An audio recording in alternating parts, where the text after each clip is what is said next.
Actually, I'd love to say a couple words about the term underground.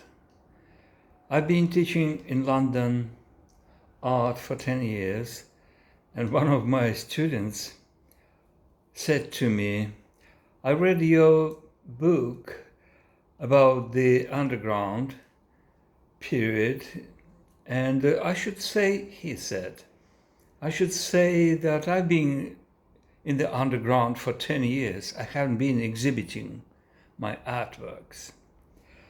It's quite laughable for me because not to exhibit, it's not an underground.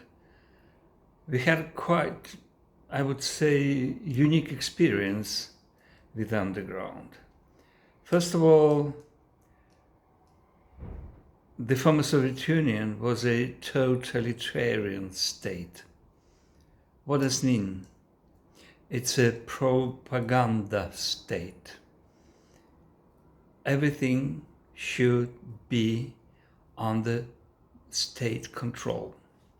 So if you have your kitten lost and wanted to pin the advert about it on the tree, on the post, you should have the permission, because everything displayed in public without the permission of the state in the totalitarian country, it was against the law.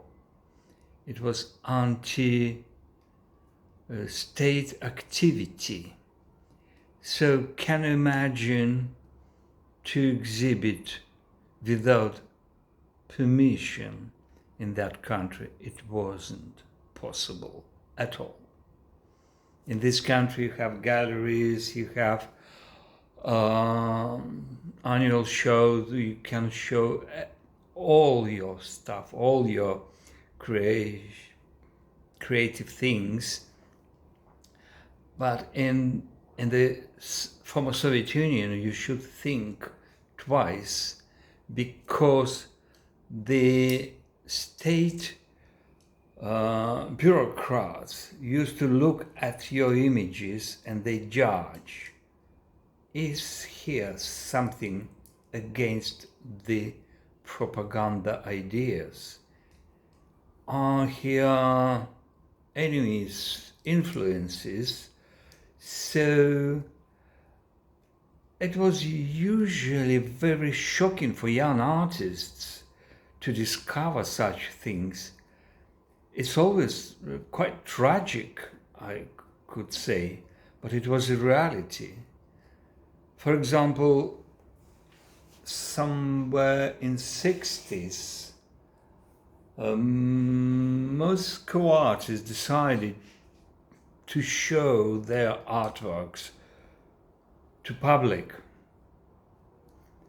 Nobody could allow them to do, so they were brave enough to display their stuff in the park, Izmailov Park in Moscow.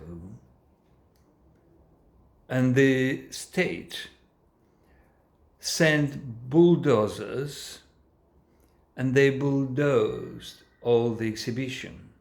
It's quite famous bulldozers exhibition in Moscow. But Moscow was a capital.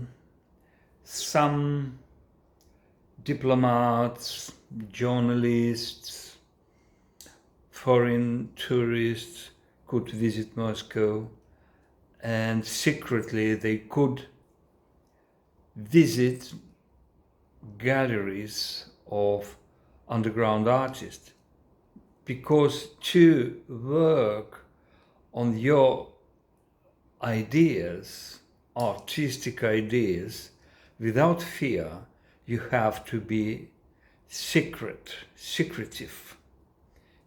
You must be in underground. Fortunately or unfortunately, the number of such artists was very small. In my Minsk, in Belarus, at that time, 60s, 70s, 80s, I remember less than 10 people being working on the creative ideas. The rest of artists being working on the propaganda stuff.